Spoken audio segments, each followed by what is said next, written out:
everybody, happy Monday. Today's the 18th. I'm talking to you at 12:30. So I don't know what Andrew Cuomo said today or what's happening in New York because I think he's on right now. Okay, what's happening this week? We have ballet. We have Live from the Met, Idomenia tomorrow. Let's see, the movies, Roma and Just Mercy. We have Love Letters with Bryan Cranston and Sally Field. They're doing virtual performances, so hopefully that runs. I don't know what Andrew Lloyd Webber's musical is yet. They haven't announced it.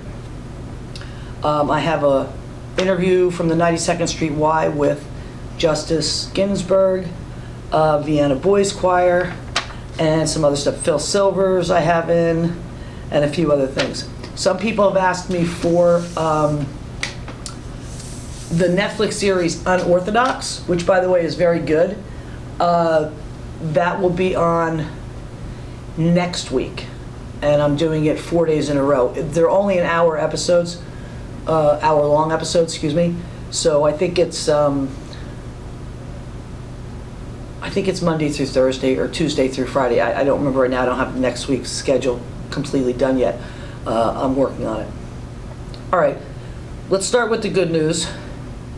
The good news is that right now, besides being ahead in all the Democratic states that Mrs. Clinton won, Vice President Biden is ahead by 6 points or more, depending on the margin of error, in Wisconsin, Michigan, and Pennsylvania. That's great news. He's also up in Ohio, but the couple polls that have been taken don't seem to mesh, so I'm not sure whose poll is accurate, so I'm not reporting those to you or anybody. But if he can hold that and hold the rest of what Mrs. Clinton won, which he should, we could get rid of the current occupant in November. And that would be great. I'm sure you all saw this yesterday on Jake Tapper on CNN and what was he on? Meet the Press. Peter Navarro, the trade advisor. Okay, since the coronavirus started and COVID, and we've now had over 90,000 Americans die of this. We have heard the current occupant of the White House blame China, governors of Western states, the governor of Michigan, of course, President Obama. Now they're blaming the CDC. The trade advisor is blaming the CDC. And what he exactly said was, early on in this crisis, the CDC, which really had the most trusted brand around the world, really let the country down with the testing. Not only did they keep the testing within the bureaucracy, they had a bad test and that set us back. Okay, since this is a new virus, they really wouldn't have had mass amounts of tests on it, and they were put together quickly, but now it's CDC's fault. And bizarrely, the Secretary of Health and Human Services said, unfortunately, the American population is very diverse. It is a population with significant unhealthy comorbidities that do make many individuals in our communities, in particular African American minority communities, particularly at risk because of significant underlying disease, health disparities, and disease comorbidities. And that is an unfortunate legacy in our healthcare system that we certainly do need to address. All right.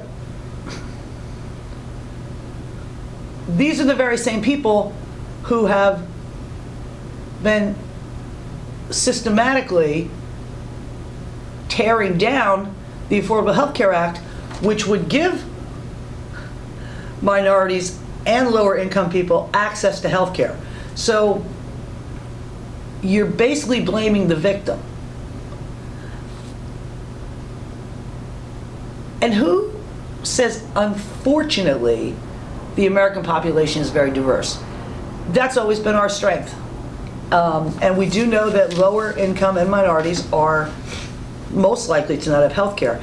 In the meantime, because of what Secretary Azar has done, 3 million people have lost health insurance in the past year and a half. So I guess it's their fault. And this is what I am so sick of with these people. We're not going to give you health care, but you're sick because you don't have health care, and so that's why you're dying. It's more war on the poor. The protesters. Let's talk about the protesters. This is another thing that I'm sick of. You have armed white people showing up at capitals protesting the lockdowns. Say, oh, we have to open, we have to open. All the states that have opened, Georgia, Florida, Texas, South Dakota, all of them have seen a rise in their COVID numbers. Where New York, New Jersey, the hardest hit area, obviously, this region, we have seen a flattening, and we're in pretty good shape as of yesterday. We still have a lot of cases, we still have a lot of deaths, but hospitalizations are down, and so it's all pretty good news, and the lockdowns have worked. So they're out protesting, and I saw one of them on television yesterday or Saturday who said that we, I guess the blue state or the COVID regions, that we had an irrational fear of something that is similar to a flu. That's again what they're all saying. And I thought about it and I thought, well, obviously you're in a state that you haven't seen a lot of people die like we have, or get sick. But then I thought about that phrase, irrational fear. Is it irrational for us to be afraid of a disease that has killed 90,000 Americans in a very short period of time? I don't think so. You know what I think is irrational fear? I think it's when you are afraid of, I made a list of all the things these people are afraid of, because these are the Tea Party people and the Trumpians being funded by the DeVos family, DeVos, I guess you pronounce her name, and understand that these protests are being funded and organized in Michigan with money from the Secretary of Education's family groups. Okay. So what are they afraid of?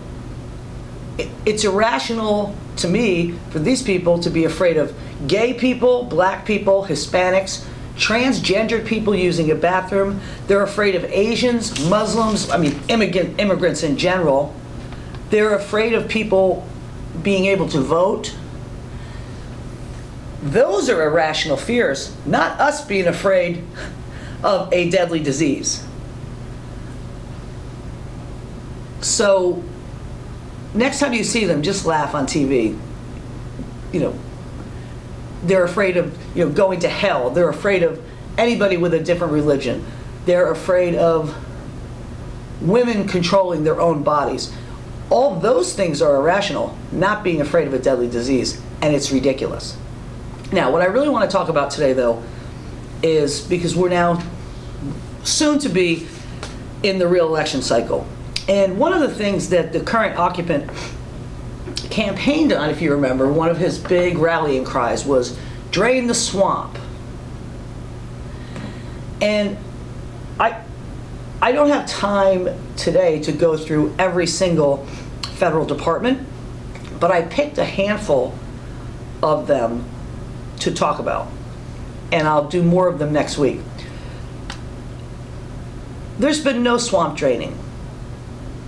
They've created a bigger swamp. There is not one department, there is not one agency that doesn't have some kind of corruption scandal right now. Not one. Why? Well, first, you have people who have been appointed to positions who are really not qualified to be in those positions. Second, you have the undersecretaries and the political appointees under the cabinet level who are all from the industries and former lobbyists from the industries that these departments are supposed to be overseeing.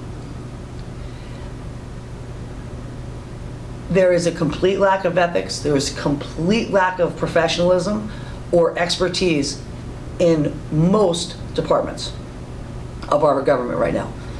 And so, besides the coronavirus, the pandemic response and the failure of this administration to deal with it, the mere condition of our federal government is reason to get rid of these people. So I'm going to talk about a couple of them. I made some notes over the weekend. Let's start with the Agricultural Department.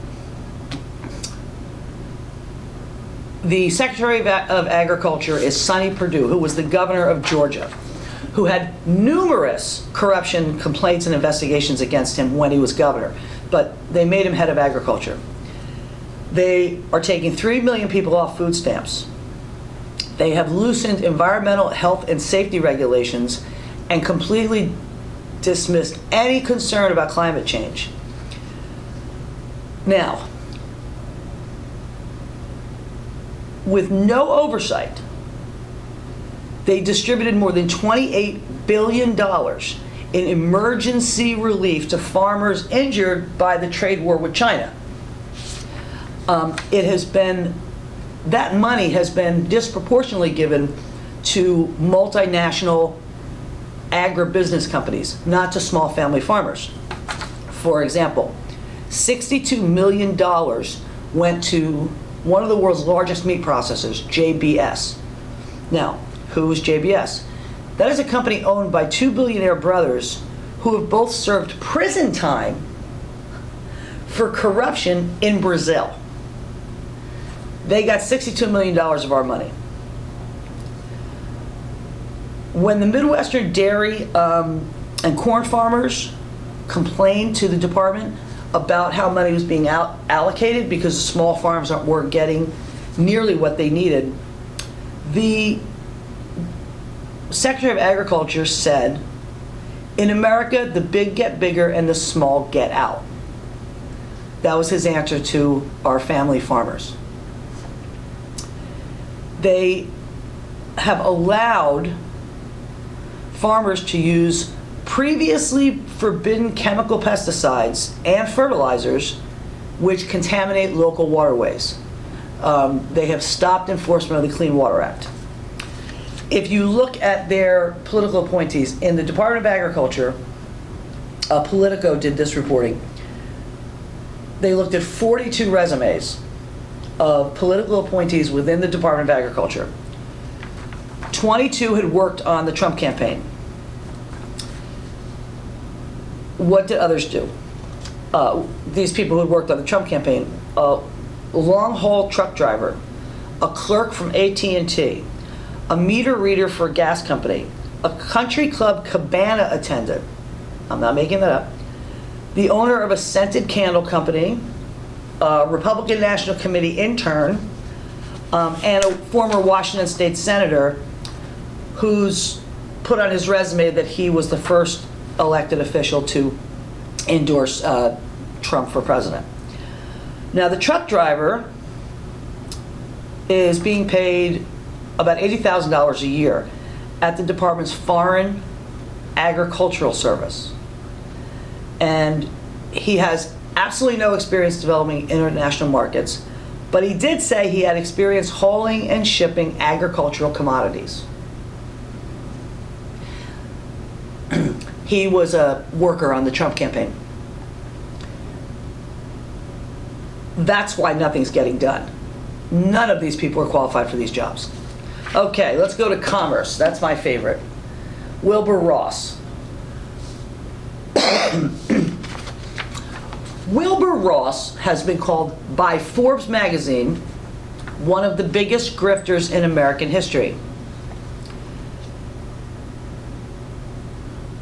Over the course of his career, he has siphoned more than $120 million from business associates. He's the one who came up with the idea to put a citizenship question on the census, which even the Supreme Court said no. And he's also the former part owner of a Cyprus bank, which has been prosecuted in America and in Europe because it was a money laundering operation for the Russian oligarchs. That's our Secretary of Commerce.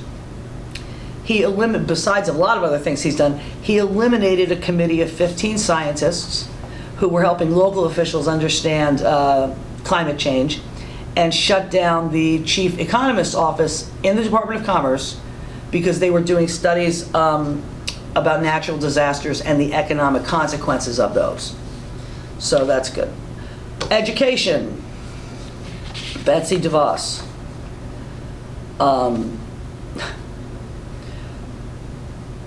She has continued to allow the Department of Education to collect loan payments from students from Corinthian, ITC, and the other fraud colleges, the for-profit colleges.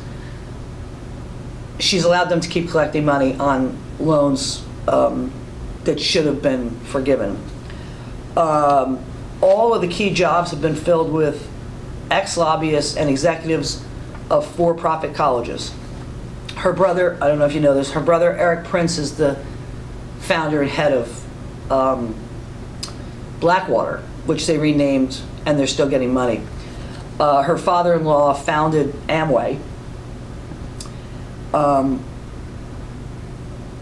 She says the goal of her educational activism is to advance God's kingdom.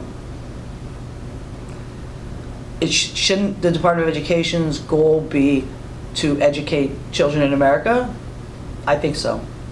She has referred to education as an industry and has called public education a closed market and a dead end. And her family-funded groups are funding all these protests. That's Secretary of Education. Secretary of Health and Human Services, Alex Azar, who yesterday said that the reason for the COVID deaths was because we're diverse and because people have underlying health conditions, and that's why. Anyway, who is he?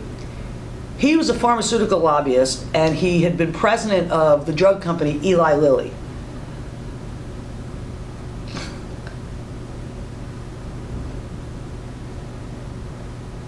His department has systematically discouraged Affordable Care Act signups in violation of the law. They have, if you go on the government websites to find how to sign up, they've actually deleted the links, so it's difficult for you to get to it. They've eliminated references to the Affordable Health Care Act from government websites, from HHS government websites. They cut 90% of funding for promotion of the Affordable Health Care Act. They slashed grants to non-government groups who were helping people enroll. They canceled billions in payments. Remember, the Supreme Court ruled against them. That's why we owe these insurance companies now $11 billion and climbing. What they haven't done is negotiate with drug companies for lower prices for Medicare. They haven't done that. They've pushed millions of low-income families off Medicaid by cutting aid to the states. Since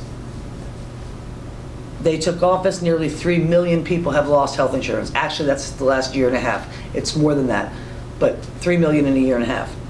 Now, the administrator for the Center for Medicare and Medicaid Services actually spent $2 million on a public personal relations campaign, which got her on the cover of Glamour magazine and tickets to Kennedy Center honors and things like that. Now, the consultants who put together this campaign, paid for by government money, by the way, had all worked on the Trump campaign. So that's who's running the Center for Medicare and Medicaid Services. Excuse me, my allergies are killing me because of the weather. Okay, Homeland Security. We all know that Homeland Security, the focus has turned away from actual Homeland Security and terrorism to immigration. So the Department of Homeland Security has now become a major funder of the private prison industry. The private prison industry has paid back with over $1 million donated to the Trump campaign. Now, why?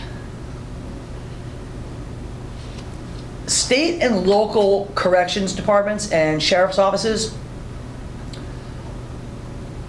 are the biggest funder of the private prison industry. All right, so we privatize jails and we pay them a service. The average, depending what state and whether it's minimum security or maximum, it runs from $35 to $65 a day that these private prisons are paid for per inmate. Under customs, under ICE, they're getting paid $300 a day. So, of course, Homeland Security, that's coming out of there. So these private prison companies are making $300 a day per inmate rather than $35 to $65 a day. Now, what else falls under Homeland Security? Secret Service now. Since 2017, golf cart rentals for the Secret Service have cost us at least $600,000. Now, we know it's more, but the White House isn't putting out travel information, nor is the Secret Service.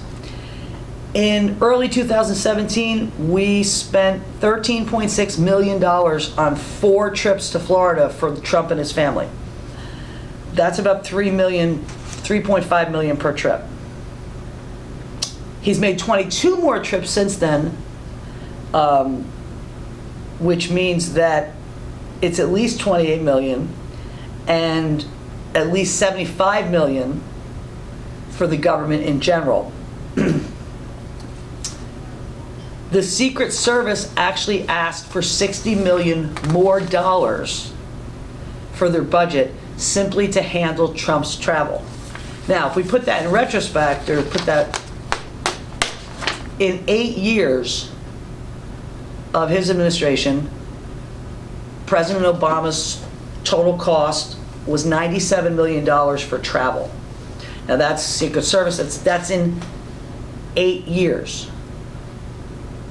These figures are only through 2018. So the best estimate is in 2 years, this president has cost us at least $75 million. And I believe it'll probably come out that it'll be much, much more than that because everyone's hiding the figures. This is all coming out of our taxes. We're paying for this. And meanwhile, these people want to cut health care, food stamps, education funding. They want to cut every possible social service. They're saying we're going to see big cuts coming because of the pandemic, but they're spending that kind of money, and we're spending $2 million on a personal PR campaign for someone in Health and Human Services. That's insane. What else? I'm going to do a whole thing on the State Department next week because that will probably take me a whole day. But I wanted to talk about just some of the, and I'm also going to do Justice Department next week too. But I want to talk about some of the people who've been appointed, and we'll talk about ambassadors. Now, we all know that it is common for presidents to reward donors with ambassadorships to small countries, and that's been going on for a long time. But generally, any large country or a country that we have significant diplomatic relations with, or hotspots, that is generally somebody who is senior and understands the history of the country, understands the players, understands the economics and political situation in these countries. This has not been true for this administration. They have appointed people, and of course the Senate just rubber stamps, who have absolutely no experience and should not be in some of these countries. For example, we all know about Gordon Sondland, who was the ambassador to the European Union, but he gave $1 million.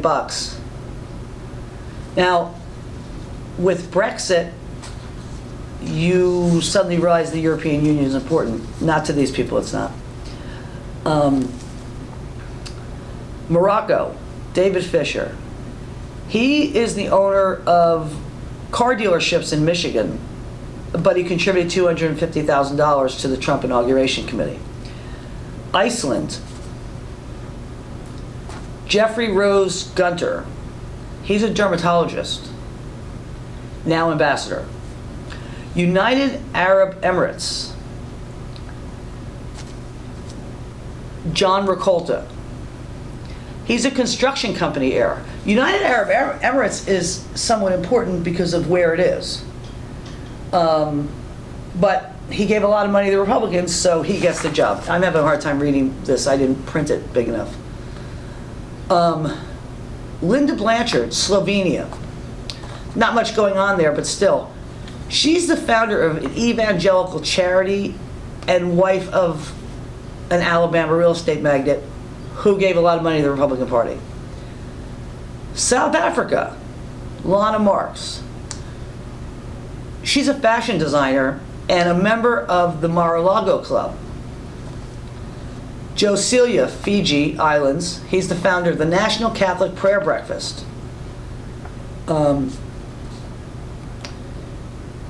United Nations, we know it's Kelly Craft, who's the wife of a billionaire.